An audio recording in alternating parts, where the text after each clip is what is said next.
सत श्री अकाल जी। TET exam की सीरीज़ ਦੇ ਵਿੱਚ ਅੱਜ ਫਿਰ ਅਸੀਂ ਇੱਕ ਨਵੀਂ ਵੀਡੀਓ ਲੈ ਕੇ ਹਾਜ਼ਰ ਹਾਂ ਅਤੇ ਅੱਜ ਦਾ ਸਾਡਾ ਵਿਸ਼ਾ ਜੋ ਹੈ ਉਹ ਹੈ ਵਿਰਾਸਤ ਅਤੇ ਵਾਤਾਵਰਣ ਦਾ ਪ੍ਰਭਾਵ।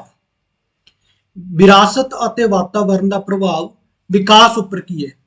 ਦੋਨੋਂ ਹੀ ਮੋਸਟ ਇੰਪੋਰਟੈਂਟ ਜਿਹੜੇ ਇਹ ਟੌਪਿਕ ਨੇ ਔਰ ਇਸ ਬਾਰੇ ਆਪਾਂ ਪੂਰੀ ਡਿਟੇਲ ਦੇ ਵਿੱਚ ਜਾਣਾਂਗੇ। ਠੀਕ ਹੈ ਜੀ, ਤਾਂ ਆਓ ਫਿਰ ਆਪਾਂ ਪੜ੍ਹਦੇ ਹਾਂ।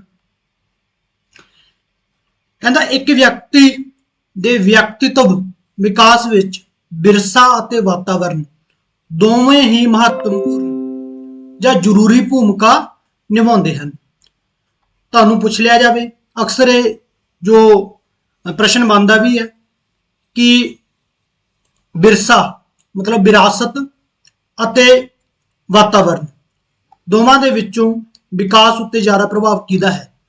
तो तुहानूं ऑप्शन ए विरसा आ जाऊगा या विरासत आ जाऊगी या अनुवंशक आ जाएंगे, है ना, मतलब वंश आ जाऊगा। ठीक है जी, वंश विरसा, ठीक है जी, या फिर विरासत एक ही चीज़ है। ठीक है जी, और ए एक और दूजा वातावरण। ठीक है जी, और तीजा आ जाऊगा ए और बी। ठीक है जी, चौथा आ जाऊगा सिर्फ ए। ठीक है जी, तो तुसीं इस दे विचों जिहड़ा हैगा आंसर टिक करना होगा। तो इसका आंसर जिहड़ा बनूगा ए और बी दोनों ही, मतलब व्यक्ति के विकास विच विरसा अते वातावरण दोवें ही जरूरी भूमिका निभाते हैं। अगे देखो जी, मनुखी विकास कुदरत अते परवरिश परवरिश परवरिश हाँ परवरिश दोवां दी ही उपज है। मतलब मनुखी विकास जिहड़ा है वो कुदरत ते परवरिश, नेचर और नर्चर, ये प्रश्न भी आया है। नेचर और नर्चर की है, दोवें ही मतलब दोनों की उपज की है विकास है। जिहड़ा मनुखी विकास किसकी उपज है? कुदरत अते परवरिश। ठीक है, नेचर और नर्चर दोनों की उपज है। मानव के शरीरक विकास, गत्यात्मक विकास, मानसिक विकास, भावनात्मक विकास अते समाजिक समायोजन विच जद्दी संस्कारां अर्थात विरसे अते वातावरण दोनों का ही हथ है। मतलब कोई भी व्यक्ति जो है उसका चाहे शारीरिक विकास है, चाहे उसका गत्यात्मक विकास है, चाहे उसका मानसिक विकास है, चाहे भावनात्मक विकास है, या फिर समाजिक समायोजन मतलब समाजिक विकास है। तो इस दे विच जद्दी संस्कारां अर्थात विरसे अते वातावरण दोवां का ही हथ है। मतलब व्यक्ति के विकास विच दोवां का ही हथ हुंदा है। फिर देखो, हर व्यक्ति का वातावरण उसके गर्भ समय तो ही उसके व्यवहार को प्रभावित करना शुरू कर देता है। बहुत बड़ी गल है जी, इस तरह का प्रश्न बन जाए तो अक्सर आप गलती कर दें। कहता की कहना चाहता हो, वो कहता है कि जिहड़ा वातावरण जिहड़ा है वो व्यक्ति के विकास नूं गर्भकाल तो ही प्रभावित करना स्टार्ट कर देता है। मतलब वातावरण जिहड़ा है आप कहते ना भी चलो ठीक है, जदों मतलब लेडी प्रैगनेंट होंदी है तो उसनूं एक चंगा वातावरण दिओ, है ना, उसनूं गुरुद्वारे मंदिर मस्जिद है ना जाना चाहिए, उसनूं थोड़ी वॉक करनी चाहिए। उहदा मतलब की है कि उसनूं एक चंगा वातावरण देना चाहिए है। तुहानूं प्रश्न ये आ जाए कि वातावरण जिहड़ा व्यक्ति नूं गर्भ तो ही प्रभावित करता है या नहीं, तो तुसीं जैस उसका आंसर करना है। ठीक है जी, तो तुसीं समझ गए कि जो विकास है, विकास नूं दो चीज़ां प्रभावित करदियां ने, एक विरसा और दूसरा वातावरण। ठीक है जी, आई थिंक तुसीं ये गल चंगी तरह समझ गए होवोगे। ठीक है जी, नैक्सट देखो, नैक्सट आपां गल करनी है इसकी पूरी डिटेल दे विच। हुण पहला आपां अज दी वीडियो दे विच सिर्फ विरसे बारे पढ़ांगे, पूरी डिटेल दे विच पढ़ांगे। एक भी प्रश्न इत्थों छुट्टेगा नहीं, पर तुसीं साथ देना है और साथ तुहानूं पता ही किवें देना है। मैं बार बार हुण कहांगा नहीं, तुहानूं MCQ भी देवांगा प्लस तुहानूं PDF भी मिलेगी। ठीक है जी, पूरा तुहानूं मिलेगा फ्री दे विच, सारा कुछ मिलेगा। ठीक है जी, पर तुसीं करना की है, अपने चैनल नूं की करना है चैनल नूं सबसक्राइब करना है और की करना है, इसनूं शेयर करना है और अपने यारां दोस्तां नूं दसना है। चलो जी, विरसे का अर्थ समझते हैं आप। विरसा मतलब वंश। ठीक है जी, विरसा मतलब वंश। ठीक है, हाँ, तो कहना विरसे तो भाव समानता ते असमानता दोवां तो ही है। तुहानूं प्रश्न आ जाए कि विरसे तो भाव की है, समानता असमानता। तो यह बहुत वड्डी गल है कि समानता ते असमानता दोवां तो ही जिहड़ा विरसे तो भाव, मतलब दोवें ही विरसे दी की ने विशेषतावां, दोने ही विरसे दीयां विशेषतावां, लाइकनेस और डिसलाइकनेस। इसलिए विरसे तो भाव वो सारे तत्तां तो है जिहड़े बच्चे दे जन्म तो ताकि उसके गर्भ विच होण समय तो ही मौजूद होंदे हन। विरसा की हुंदा है, विरसा तुहानूं पता ही है, विरसा की हुंदा किसी दा अंश है ना, किसी दा अंश। और अंश की हुंदा, अंश जन्म तो थोड़ी ना हुंदा, वो तो जन्म तो पहलां दा भी हुंदा, किसी दा बेटा, वो किसी दा बेटा, तो बेटा जिहड़ा हैगा माता पिता दा जन्म तो पहले ही होगा ना, है ना, माता पिता दा वो बच्चा होगा, तुसीं समझ सकदे इस चीज नूं, है ना, दोनों दे जीन्स तो बनिया, दोनों दे जीन्स तो बनया हैगा, ठीक है। तो इसलिए वो गर्भ काल तो ही जिहड़ा विरसा उसनूं प्रभावित कर रहा है, विरसे के गुण उसदे विच मौजूद हैं, ठीक है जी। अगे जिहड़े मनोविग्यानी ने, ठीक है जी, जिहड़े प्रसिद्ध मनोविग्यानी है उन्होंने की अपनी स्टेटमेंट दी हो आपां जरूर पढ़ांगे क्योंकि इत्थों प्रश्न बनता है। तो जाइगोट मनोविग्यानी है, ठीक है जी, इन्हें की क्या कहना, बच्चे विच मौजूद विशेष गुणां दा समूह विरसा है। विरसे बारे दस्सिया, विरसा की है, तो विरसा की है कि बच्चे विच जो भी गुण हुंदे हन वो की हुंदा है, विरसा ही हुंदा है। आपां पंजाबियां नूं देख के कहने कि पंजाबी बड़े हसमुख हुंदे ने, खुले डुले सुभाअ दे हुंदे ने, तो वो उन्हां दे गुण हुंदे ने, उन्हां दा विरसा, है ना, ठीक है जी। तो बच्चे विच मौजूद विशेष गुणां दा समूह की कहाउंदा, विरसा कहाउंदा है, ठीक है। Heredity is the sum total of inherited traits, ठीक है जी, ट्रेड मतलब हुंदा गुण। नैक्सट देखो, नैक्सट एक होर जिहड़ा मनोविग्यानी है वो की कहंदा, डंकमेयर है, डंकमेयर की कहंदा कि विरसे विच वो विशेषतावां शामिल हन जिहड़ियां बच्चे विच जन्म तो पाईयां जांदियां हन। तो उसने अलग स्टेटमेंट दी, वो भी वही कहना, ये भी वही गल चाहता है कि विरसे विच वो विशेषतावां शामिल हुंदियां हन जिहड़े बच्चे विच जन्म तो पाईयां जांदियां, अर्थात विरसा जिहड़ा है वो जन्म तो ही प्राप्त हुंदा है, विरसा जन्म तो ही प्राप्त हुंदा है, जन्म तो प्राप्त हुंदा है, ठीक है जी। हाँ, तो दो स्टेटमेंट सीगे विरसे बारे। फिर नैक्सट देखो, हुण विरसे दी भूमिका, विरसे दी भूमिका की है, विरसे दी भूमिका किस विच, भूमिका विकास विच, विकास दे विच विरसे दी की भूमिका है, ठीक है जी। एक एक्चुअल दे विच ये भी एक डिबेट दा मुद्दा बनिया मनोविग्यानियां दे विच कि विकास नूं ज्यादा प्रभावित कौन करता है, कि विकास नूं ज्यादा प्रभावित कौन करता है, ठीक है जी, विकास नूं ज्यादा प्रभावित कौन करता है। तो विकास नूं प्रभावित करने वाले दो तत्त किहड़े किहड़े, एक विरसा हेरिडिटी, ठीक है जी, हेरिडिटी, और दूसरा जिहड़ा है, दूसरा है जी वातावरण, दूसरा है वातावरण, इन्वायरमेंट, दूसरा है वातावरण। ਆਪਾਂ ਇੱਥੇ थोड़ा कलर चेंज कर ਦਿੰਦੇ हैं ताकि ਤੁਹਾਨੂੰ ਵਧੀਆ ਲੱਗੇ, ਸਮਝਣ ਦੇ ਵਿੱਚ मजा आवे, ठीक है जी। वातावरण, वातावरण, ठीक है जी, इन्वायरमेंट समझो हाँ। तो विकास को प्रभावित करने वाले दो तत्व, एक विरसा हेरिडिटी और दूसरा की है वातावरण, इन्वायरमेंट, ठीक है जी। परंतु मनोविग्यानियों के विच किस तरह की जंग सी, किस तरह की डिबेट सी कि विकास को ज्यादा प्रभावित कौन करता, ज्यादा प्रभावित कौन करता, विरसा करता या फिर वातावरण करता, वातावरण करता। तो इसलिए उन्होंने विच ग्रुप बन गए, एक ग्रुप अजिहा सी जिहड़ा कहंदा सी कि विरसा ज्यादा प्रभावित करता, उन्होंने अपने व्यू दिते, अपने विचार पेश किए, अपनी स्टडी राही, अपने एक्सपैरीमेंटां राही उन्होंने अपने व्यू दिते कि जिहड़ा विरसा है वो विकास को ज्यादा प्रभावित करता।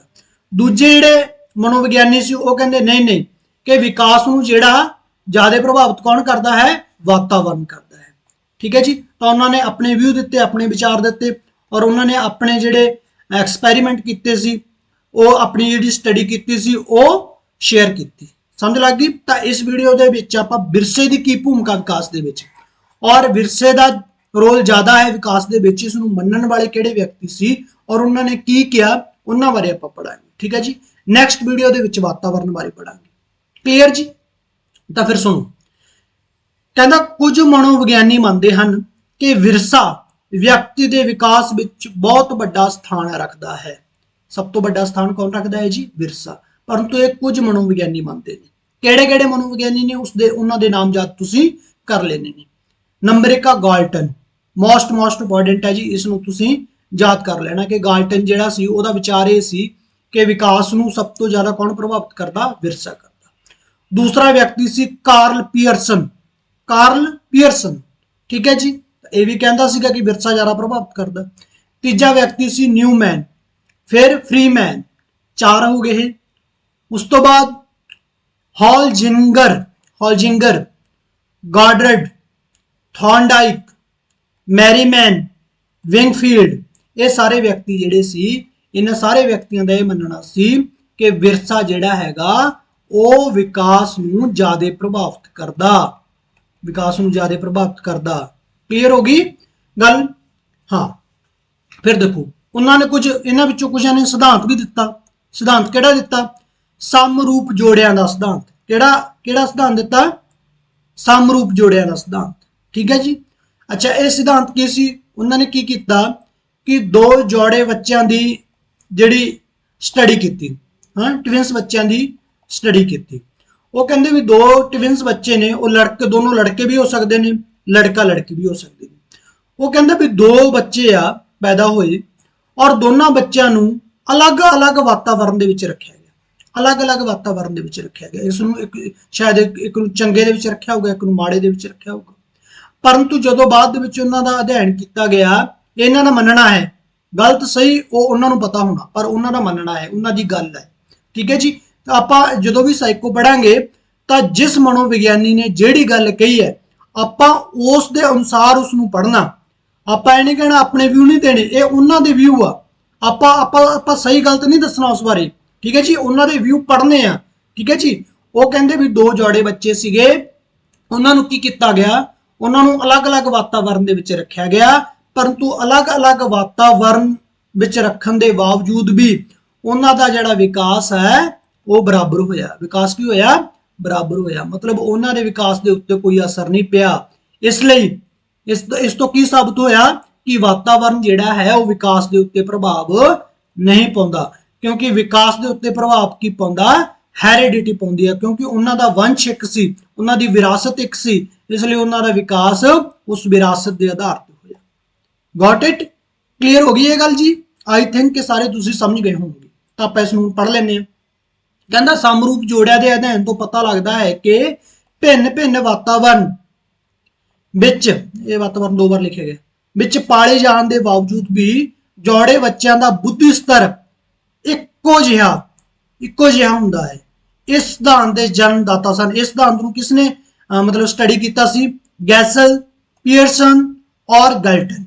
मोस्ट इंपॉर्टेंट, ठीक है जी। पियरसन का नाम भी पढ़िया सी आपां, गैल्टन का नाम भी पढ़िया है ना, और गैसल्स। ये 3 जिहड़े मनोविग्यानी सी, इन्हां दा कहना सी कि जिहड़ा विरसा जिहड़ा हैगा वो ज़्यादा प्रभाव पाउंदा है, और उन्होंने एक अध्ययन राही भी इस नूं सिद्ध किया, ठीक है जी। तुहानूं ये भी आ सकता है कि समरूप जोड़ियां दा सिद्धांत किसने दिता, जां निम्नलिखित दे विचों किसने नहीं दिता, जां किहड़ा सहमत नहीं सी। देखो, जब तक तुसीं कोई भी टॉपिक पढ़ोगे, जब तक तुहानूं ये नहीं पता लगता कि उस टॉपिक दे विचों प्रश्न किवें बन सकता है, तब तक जिहड़ी तुहाडी स्टडी जिहड़ी हैगी आ, कीती हुई स्टडी जिहड़ी तुहाडी वो पूर्ण नहीं, वो चंगी नहीं, वो तुसीं चंगी स्टडी नहीं कीती, तुहानूं चीज़ां समझ नहीं होई, तुहाडे टॉपिक क्लीयर नहीं होई, और जब तक तुहानूं टीचर दसदा भी नहीं कि तो प्रश्न किवें बनेगा, तब तक भी तुहाडा टॉपिक वो क्लीयर नहीं है, ठीक है जी। तुसीं गलतियां एवें करदे हो, पढ़ी जाने हो, पर तुहानूं ये नहीं पता लगदा कि प्रश्न किवें बनूगा।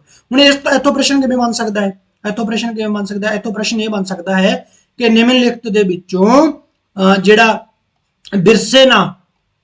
विरसे नाल रिलेटेड केड़ा मनोविग्यानी नहीं है, वो 3 दे नाम लिख के एक वाटसन लिख दे, की लिख दे? वाटसन, ठीक है जी। तो राइट आंसर की होगा? वाटसन होगा, क्योंकि वाटसन जिहड़ा सी वो कहंदा सी कि वातावरण ज़्यादा प्रभाव पाउंदा। अगे आपां पढ़ांगे, वो कहंदा सी कि वातावरण ज़्यादा प्रभाव पाउंदा। तो इस तरह के प्रश्न बनते हैं। तुसीं इत्थे ही गलतियां करदे हो जदों इन्हां चीज़ां नूं चंगी तरह नहीं पढ़ते। क्लीयर जी? चलो नैक्सट देखो। हुण आपां मनोविग्यानियां बारे पढ़ते हैं कि की कहंदे हो।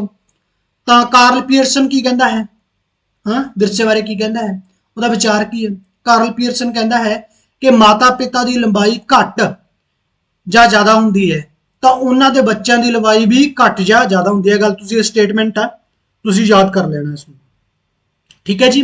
ਪੀਅਰਸਨ ਕਹਿੰਦਾ ਸੀ ਤੁਹਾਨੂੰ ਇਹ ਸਟੇਟਮੈਂਟ ਆ ਜੀ ਕਿ ਇਹ ਸਟੇਟਮੈਂਟ ਕਿਹੜੇ ਮਨੋਵਿਗਿਆਨੀ ਦੀ ਹੈ ਤਾਂ ਤੁਸੀਂ ਟਿਕ ਕਰ ਦੇਣਾ। ਉਹ ਕਹਿੰਦਾ ਸੀ ਕਿ ਮਾਤਾ ਪਿਤਾ ਦੀ ਲੰਬਾਈ ਘੱਟ ਜਾਂ ਜ਼ਿਆਦਾ ਹੁੰਦੀ ਹੈ ਤਾਂ ਉਹਨਾਂ ਦੇ ਬੱਚਿਆਂ ਦੀ ਲੰਬਾਈ ਵੀ ਘੱਟ ਜਾਂ ਜ਼ਿਆਦਾ ਹੁੰਦੀ ਹੈ, ਆਪਾਂ ਆਪ ਹੀ ਆਮ ਹੀ ਦੇਨੇ ਆ।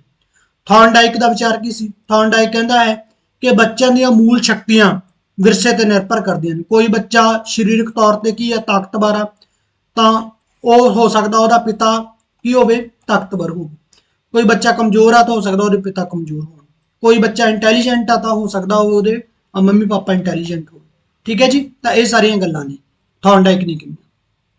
ਫਿਰ ਗਾਰਡਨਰ ਦਾ ਕੀ ਵਿਚਾਰ ਹੈ ਕਿ ਉੱਤਮ ਬੁੱਧੀ ਵਾਲੇ ਮਾਤਾ ਪਿਤਾ ਦੀ ਸੰਤਾਨ ਉੱਤਮ ਬੁੱਧੀ ਅਤੇ ਘਟੀਆ ਬੁੱਧੀ ਵਾਲੇ ਮਾਤਾ ਪਿਤਾ ਦੀ ਸੰਤਾਨ ਘਟੀਆ ਬੁੱਧੀ ਹੁੰਦੀ ਹੈ।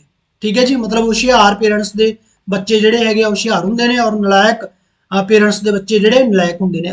ਹਾਲਾਂਕਿ ਇਹ ਚੀਜ਼ਾਂ ਮਤਲਬ ਕਿ ਕਾਫੀ ਗੱਲਾਂ ਦੇ ਵਿੱਚ ਸਹੀ ਸਾਬਤ ਨਹੀਂ ਹੁੰਦੀਆਂ, ਪਰੰਤੂ ਇਹ ਉਸ ਦਾ ਵਿਚਾਰ ਆ, ਉਸ ਦਾ ਵਿਚਾਰ ਹੈ, ਇਸ ਲਈ ਆਪਾਂ ਉਸ ਦੇ ਵਿਚਾਰ ਨੂੰ ਪੜ੍ਹਨਾ ਹੈ। ਅੱਗੇ ਕੈਟਲ ਕੀ ਕਹਿੰਦਾ ਹੈ ਜੀ? ਕੈਟਲ ਦਾ ਵਿਚਾਰ ਹੈ ਕਿ ਵਿਵਸਾਇਕ ਕੁਸ਼ਲਤਾ ਮੁੱਖ ਰੂਪ ਤੇ ਵਿਰਾਸਤ ਤੇ ਨਿਰਭਰ ਕਰਦੀ ਹੈ। ਵਿਵਸਾਇਕ ਮਤਲਬ ਵੋਕੇਸ਼ਨਲ ਕੁਸ਼ਲਤਾ ਸਕਿੱਲ ਹੈ ਕਿਸੇ ਕੋਲ, ਹਨਾ। ਠੀਕ ਹੈ ਜੀ, ਮੰਨ ਲਓ ਸਪੋਜ਼ ਕਰੋ ਕੋਈ ਵਪਾਰੀ ਹੈ, ਉਹ ਕਹਿੰਦਾ ਵੀ ਵਪਾਰੀ ਹੈ ਜਿਹੜਾ ਵਪਾਰੀ ਦਾ ਬੇਟਾ ਚੰਗਾ ਵਪਾਰੀ ਹੋਵੇਗਾ। ਠੀਕ ਹੈ ਜੀ, ਵਪਾਰੀ ਦਾ ਬੇਟਾ ਚੰਗਾ ਵਪਾਰੀ ਹੋਵੇਗਾ। ਖਿਡਾਰੀ ਦਾ ਬੇਟਾ ਜਬ ਇੱਥੇ ਚਲੋ ਗੇਮ ਆ ਗਈ, ਚਲੋ ਜਾਂ ਫਿਰ ਹੋਰ ਆਪਾਂ ਕੋਈ ਕਹਿ ਸਕਦੇ ਕਿਸਾਨ ਦਾ ਬੇਟਾ ਚੰਗਾ ਕਿਸਾਨ ਹੋਵੇਗਾ। ਠੀਕ ਹੈ ਜੀ, ਇਹ ਉਹਦਾ ਮੰਨਣਾ ਹੈ, ਹਾਲਾਂਕਿ ਇਸ ਤਰ੍ਹਾਂ ਦੀਆਂ ਚੀਜ਼ਾਂ ਗਲਤ ਵੀ ਸਾਬਤ ਹੋ ਸਕਦੀਆਂ ਨੇ। ਠੀਕ ਹੈ ਜੀ, ਹਾਂ। ਨੈਕਸਟ ਗਾਲਟਨ ਦਾ ਕੀ ਵਿਚਾਰ ਹੈ ਕਿ ਵਿਅਕਤੀ ਦੀ ਮਹਾਨਤਾ ਦਾ ਕਾਰਨ ਉਸ ਦੀ ਵਿਰਾਸਤ ਹੈ। ਕੋਈ ਬੰਦਾ ਕਿੰਨਾ ਮਹਾਨ ਹੈ ਤਾਂ ਉਹਦਾ ਵਿਰਸਾ ਦਰਸਾਉਂਦਾ ਹੈ ਕਿ ਉਹਦੇ ਮੰਮੀ ਡੈਡੀ ਕਿੰਨੇ ਮਹਾਨ ਸੀ। ਠੀਕ ਹੈ ਜੀ, ਜੇ ਮੰਮੀ ਡੈਡੀ ਮਹਾਨ ਆ ਤਾਂ ਉਹਦਾ ਬੇਟਾ ਵੀ ਮਹਾਨ ਹੋਊਗਾ। ਇਹ ਕਿਹਦਾ ਵਿਚਾਰ ਆ? ਗਾਲਟਨ ਦਾ ਵਿਚਾਰ ਹੈ। ਠੀਕ ਹੈ ਜੀ, ਤਾਂ ਆਪਾਂ ਗਾਲਟਨ ਬਾਰੇ ਪੜਿਆ, ਕੈਟਲ ਬਾਰੇ ਪੜਿਆ, ਗਾਰਡਨਰ ਬਾਰੇ ਪੜਿਆ, ਥੌਰਨਡਾਈਕ ਬਾਰੇ ਪੜਿਆ, ਕਾਰਲ ਪੀਅਰਸਨ ਬਾਰੇ ਪੜਿਆ। ਠੀਕ ਹੈ ਜੀ, ਆਪਾਂ ਸਮਰੂਪ ਜੋੜੇ ਦਾ ਸਿਧਾਂਤ ਪੜਿਆ। ਤਾਂ ਇਹ ਸਾਰੀਆਂ ਚੀਜ਼ਾਂ ਆਪਾਂ ਪੜੀਆਂ। ਆਈ ਹੋਪ ਕਿ ਤੁਹਾਨੂੰ ਚੰਗੀ ਤਰ੍ਹਾਂ ਇਹ ਸਮਝ ਆ ਗਈਆਂ ਹੋਣੀਆਂ। ਫਿਰ ਆਪਾਂ ਅੱਗੇ ਪੜ੍ਹਦੇ ਹਾਂ ਜੀ ਵਿਰਸੇ ਦੇ ਨਿਯਮ। ਹੁਣ ਵਿਰਸੇ ਦੇ ਨਿਯਮ ਕੀ ਹੈ? ਦੇਖੋ, ਸਭ ਤੋਂ ਪਹਿਲਾਂ ਆਪਾਂ ਵਿਰਸੇ ਦੀ ਪਰਿਭਾਸ਼ਾ ਪੜ੍ਹੀ।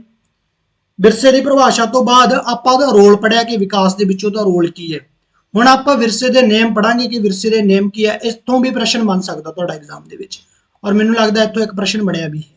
ਠੀਕ ਹੈ ਜੀ, ਲਾਅ ਆਫ ਹੈਰੀਡਿਟੀ, ਕਿਉਂਕਿ ਤੁਹਾਡਾ ਇੱਕ ਅਲੱਗ ਤੋਂ ਟੌਪਿਕ ਹੈ ਹੈਰੀਡਿਟੀ ਐਂਡ এনवायरमेंट। ਤਾਂ ਅੱਜ ਆਪਾਂ ਹੈਰੀਡਿਟੀ ਨੂੰ ਕੰਪਲੀਟ ਕਰ ਲੈਣਾ।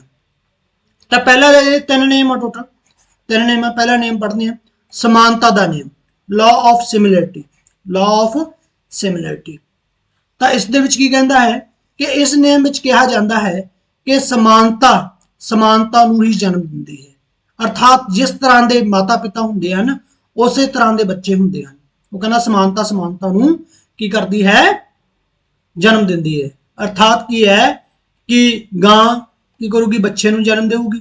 ਠੀਕ ਹੈ ਜੀ, ਕੁੱਤੀ ਕੀ ਕਰੂਗੀ? ਕਤੂਰੇ ਨੂੰ ਜਨਮ ਦੇਊਗੀ। ਠੀਕ ਹੈ ਜੀ, ਬਿੱਲੀ ਕੀ ਕਰੂਗੀ?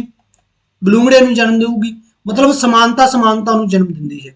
ਤਾਂ ਇਸ ਲਈ ਉਹ ਕਹਿੰਦਾ ਵੀ ਜਿਸ ਤਰ੍ਹਾਂ ਦੇ ਬੱਚੇ ਹੁੰਦੇ ਨੇ, ਮਾਤਾ ਪਿਤਾ ਹੁੰਦੇ ਨੇ, ਉਸ ਤਰ੍ਹਾਂ ਦੇ ਉਹਨਾਂ ਦੇ ਬੱਚੇ ਹੁੰਦੇ ਨੇ। ਜੇ ਮਾਤਾ ਪਿਤਾ ਗੋਰੇ ਨੇ ਤਾਂ ਬੱਚੇ ਵੀ ਕੀ ਹੋਣਗੇ? ਗੋਰੇ ਪੈਦਾ ਹੋਣਗੇ। ਜੇ ਮਾਤਾ ਪਿਤਾ ਕਾਲੇ ਨੇ ਤਾਂ ਬੱਚੇ ਵੀ ਕੀ ਹੋਣਗੇ? ਕਾਲੇ ਪੈਦਾ ਹੋਣਗੇ। ਜੇ ਮਾਤਾ ਪਿਤਾ ਲੰਬੇ ਨੇ ਤਾਂ ਬੱਚੇ ਵੀ ਲੰਬੇ ਪੈਦਾ ਹੋਣਗੇ। ਕਲੀਅਰ ਜੀ? ਤਾਂ ਸਮਾਨਤਾ ਜਿਹੜੀ ਸਮਾਨਤਾ ਨੂੰ ਜਨਮ ਦਿੰਦੀ ਹੈ, ਇਹ ਸਮਾਨਤਾ ਦਾ ਨਿਯਮ ਹੈ। ਠੀਕ ਹੈ ਜੀ, ਕਲੀਅਰ? ਨੈਕਸਟ ਦੇਖੋ ਭਿੰਨਤਾ ਇਸ ਦਾ ਜਿਹੜਾ ਵਿਰਸੇ ਦਾ ਦੂਜਾ ਨਿਯਮ ਕੀ ਹੈ? ਭਿੰਨਤਾ ਦਾ ਨਿਯਮ। ਵਿਰਸੇ ਦਾ ਦੂਜਾ ਨਿਯਮ ਕੀ ਹੈ? ਭਿੰਨਤਾ ਦਾ ਨਿਯਮ, ਲਾਅ ਆਫ ਵੇਰੀਏਸ਼ਨ। ਤਾਂ ਇਸ ਨਿਯਮ ਨੂੰ ਜਨਮ ਦੇਣ ਵਾਲੇ ਕੌਣ ਸਨ? ਗਾਲਟਨ ਬਾਰੇ ਆਪਾਂ ਪਹਿਲਾਂ ਹੀ ਪੜਿਆ ਕਿ ਗਾਲਟਨ ਹੀ ਸੀ ਜਿਹੜਾ ਕਹਿੰਦਾ ਸੀ ਕਿ ਨਹੀਂ ਕਿ ਵਾਤਾਵਰਣੀ ਪ੍ਰਭਾਵ ਪਾਉਂਦਾ ਜ਼ਿਆਦਾ, ਹਨਾ। ਵਾਤਾਵਰਣੀ ਪ੍ਰਭਾਵ ਪਾਉਂਦਾ ਜ਼ਿਆਦਾ, ਵਿਰਸਾ ਪ੍ਰਭਾਵ ਪਾਉਂਦਾ। ਤਾਂ ਗਾਲਟਨ ਨੇ ਜਿਹੜਾ ਸਮਾਨਤਾ ਦੇ ਨਿਯਮ ਨੂੰ ਨਕਾਰਿਆ। ਠੀਕ ਹੈ ਜੀ, ਜਿਹੜਾ ਸਮਾਨਤਾ ਦਾ ਉੱਪਰ ਆਪਾਂ ਨਿਯਮ ਪੜਿਆ ਕਿ ਗੋਰੇ ਪੇਰੈਂਟਸ ਦੇ ਗੋਰੇ ਬੱਚੇ ਪੈਦਾ ਹੋਣਗੇ, ਕਾਲੇ ਪੇਰੈਂਟਸ ਦੇ ਕਾਲੇ ਬੱਚੇ ਪੈਦਾ ਹੋਣਗੇ, ਉਸਨੇ ਇਸ ਚੀਜ਼ ਨੂੰ ਨਕਾਰਿਆ। ਉਹ ਕਹਿੰਦਾ ਨਹੀਂ, ਇਸ ਤਰ੍ਹਾਂ ਦਾ ਨਹੀਂ ਹੁੰਦਾ। ਔਰ ਉਸਨੇ ਕਿਹੜਾ ਨਿਯਮ ਦਿੱਤਾ? ਭਿੰਨਤਾ ਦਾ ਨਿਯਮ ਦਿੱਤਾ। ਭਿੰਨਤਾ ਦਾ ਨਿਯਮ ਕਿਵੇਂ ਦਿੱਤਾ ਉਸਨੇ? ਉਸ ਅਨੁਸਾਰ ਬੱਚੇ ਸ਼ਕਲ ਸੂਰਤ, ਬੁੱਧੀ ਅਤੇ ਮਾਨਸਿਕ ਤੌਰ ਤੇ ਆਪਣੇ ਮਾਂ-ਪਿਓ ਨਾਲੋਂ ਭਿੰਨ ਹੁੰਦੇ ਹਨ। ਉਹ ਕਹਿੰਦਾ ਇਸ ਤਰ੍ਹਾਂ ਨਹੀਂ ਹੁੰਦਾ। ਕਹਿੰਦਾ ਸ਼ਕਲ ਸੂਰਤ ਅਤੇ ਬੁੱਧੀ ਅਤੇ ਮਾਨਸਿਕ ਤੌਰ ਤੇ ਆਪਣੇ ਮਾਂ-ਪਿਓ ਨਾਲੋਂ ਭਿੰਨ ਹੁੰਦੇ ਨੇ ਬੱਚੇ। ਕਿਉਂ ਕਹਿੰਦਾ ਉਹ? ਉਹਨੇ ਇਹਦੇ ਲਈ ਤਰਕ ਕੀ ਦਿੱਤਾ? ਉਹ ਇਸ ਕਰਕੇ ਕਹਿੰਦਾ ਕਿ ਇਹ ਇਸ ਤੇ ਨਿਰਭਰ ਕਰਦਾ ਹੈ ਭਿੰਨਤਾ ਕਿਸ ਤੇ ਨਿਰਭਰ ਕਰਦੀ ਹੈ ਕਿ ਦੋਵੇਂ ਮਾਪਿਆਂ ਦੇ ਕਿਹੜੇ-ਕਿਹੜੇ ਜੀਨਸ ਜਾਂ ਵੇਸ਼ ਅਣੂ ਗਰਭ ਹੋਣ ਸਮੇਂ ਆਪਸ ਵਿੱਚ ਮੇਲ ਕਰਦੇ ਹਨ, ਇਸ ਚੀਜ਼ ਦੇ ਉੱਤੇ ਨਿਰਭਰ ਕਰਦਾ। ਮਤਲਬ ਉਹ ਕਹਿੰਦਾ ਵੀ ਥੋੜੀ ਵੈਰਾਈਟੀ ਹੁੰਦੀ ਹੈ, ਇਸ ਤਰ੍ਹਾਂ ਨਹੀਂ ਹੈ। ਕਾਲੇ, ਉਹ ਕਹਿੰਦਾ ਵੀ ਕਾਲੇ ਪੇਰੈਂਟਸ ਦੇ ਵੀ ਗੋਰੇ ਬੱਚੇ ਹੋ ਸਕਦੇ ਨੇ ਔਰ ਗੋਰੇ ਪੇਰੈਂਟਸ ਦੇ ਵੀ ਕਾਲੇ ਬੱਚੇ ਹੋ ਸਕਦੇ ਨੇ। ਇਸ ਨੂੰ ਭਿੰਨਤਾ ਦਾ ਨੇਮ ਕਹਿੰਦੇ ਨੇ ਔਰ ਇਸ ਨੂੰ ਦਿੱਤਾ ਕਿਸ ਨੇ ਸੀ? ਗਾਲਟਨ ਨੇ ਦਿੱਤਾ ਸੀ। ਕਲੀਅਰ ਜੀ, ਗਾਲਟਨ ਨੇ ਦਿੱਤਾ ਸੀ। नेक्स्ट देखो, नेक्स्ट प्रतिगमन का नियम। प्रतिगमन का नियम मोस्ट इंपॉर्टेंट है, तीसरा और आखिरी नियम है। इसनों आप बहुत ध्यान नाल पढ़ांगे। Law of regression. इस दे विच प्रतिगमन की हुंदा? प्रतिगमन हुंदा मतलब पिछे वाल आउणा, पिछे वाल आउणा। ठीक है जी। वो कहंदा भी इस दे विच की हुंदा कि हुशियार पेरेंट्स दे नलायक बच्चे पैदा हुंदे ने। ठीक है जी, हुशियार पेरेंट्स दे नलायक बच्चे हुंदे ने पैदा। ठीक है जी। और बुद्धिमान पेरेंट्स दे नलायक बच्चे पैदा होंगे ने, इसनों प्रतिगमन का नियम कहा जाता है।